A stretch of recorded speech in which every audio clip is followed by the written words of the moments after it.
Welcome back to Living Local on this Motivational Monday, where we delve into self-development topics to gain more perspective about life and momentum for making positive changes. Today, we're focusing on the power of words. The vibrations and sounds that we utter are incredibly influential and can impact us in ways we don't even realize. Joining us via Zoom today is empowerment coach Elias Patras. Elias, thanks for joining us again. Thank you for having me. All right. I'm so glad to be here. Let's talk about these words here, all right? What makes words so powerful? Well, it's everything that we do, right? It's our thought, it's our idea, it's our action, it's our emotion. So there's so much. If I said to somebody, how are you doing? And someone could take that as, oh, okay, they just want to know how I am. But if I said it with inflection and said, how are you doing? There's a difference. So I think the word and the vibe that goes behind the word is so important. I mean, if we say to ourselves, God, I feel stupid. Well, if we're going to repeat that over and over and over again, we're going to start to believe it. That's true. Words are really powerful. Okay. Now, how do words create, I guess, what does this phrase even mean? Create our reality. How do they do that? Well, kind of like what I just said. If you, and we're taught this at an early age. We're taught this from the point of when we can understand everything, and our brain is from the ages of 1 to 7 is on a theta level, and that's just like we just are taking everything in, and we're doing monkey see, monkey do. So our reality becomes just like that. I don't know if you remember when you read this little story about the caboose that thought he could. I think I can. I think I can. I think I can. Yep. So that kind of thought, if it's repetitive over and over and over again, it shapes who we are. If we keep on saying, I'm going to do amazing work today, we're going to do something in us is going to shift, that we're going to do some sort of, no matter how big or small. But if the moment our thought which creates the words that we utter changes or shifts, then our reality changes. Well, I spilled coffee on myself today. It's going to be a crappy day. So you've already created that thought out there.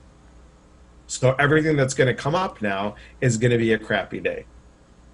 You're just setting yourself up. Our thoughts and words can set our reality into motion.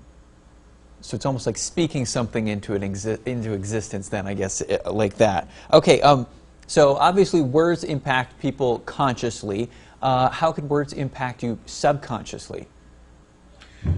So if the work that I do when I work with a client for empowerment coaching, I have to go back and say, okay, so if we're talking about creating a goal, and we create a goal, and their goal is to,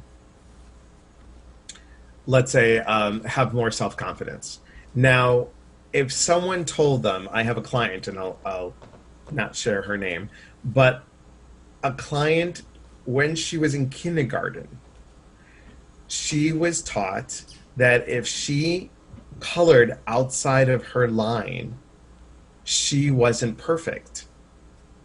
And a kindergarten teacher went up to her and she said, you colored outside these lines, you have to color inside the line.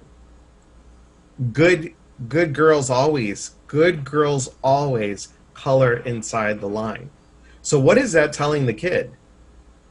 That's telling the kid on a subconscious level, she has to be perfect.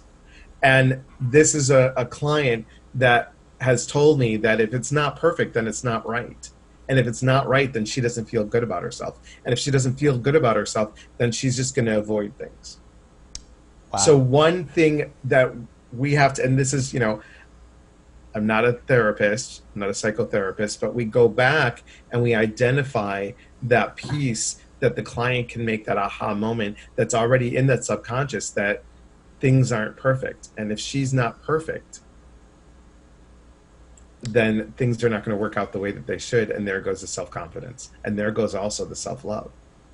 Right. So it's just one little small statement that I bet the the teacher never even thought about, but it had such Never a, even thought about, right. yeah, That had has such been a, planted in her subconscious. yeah, that's, so with that in mind then, so when we know now how much an impact words can have, how do we be smarter, more wise, more mindful about how we choose our words when we talk to people? So that's a really good question. And we have ways of responding to people.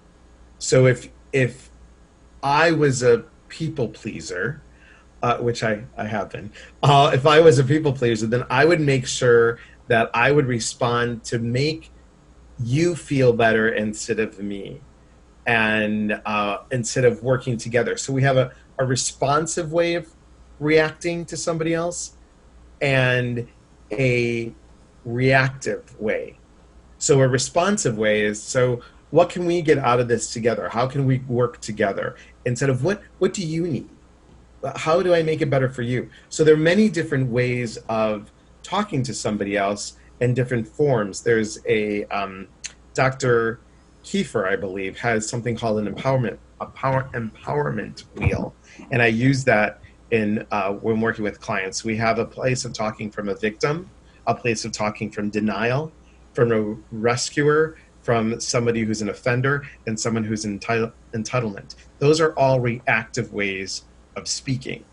Now, a responsive way of where this is beneficial for you and I, we take responsibility.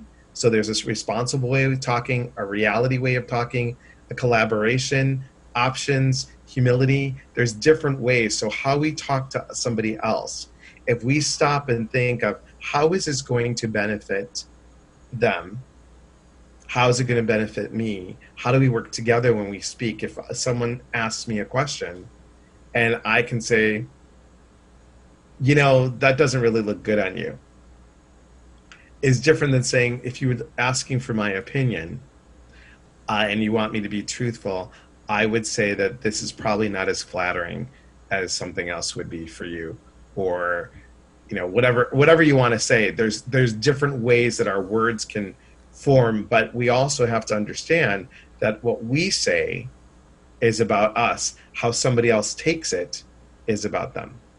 Got to think carefully. Last question here. So I've written down one part of being the power of words is affirmation. Tell me more about that.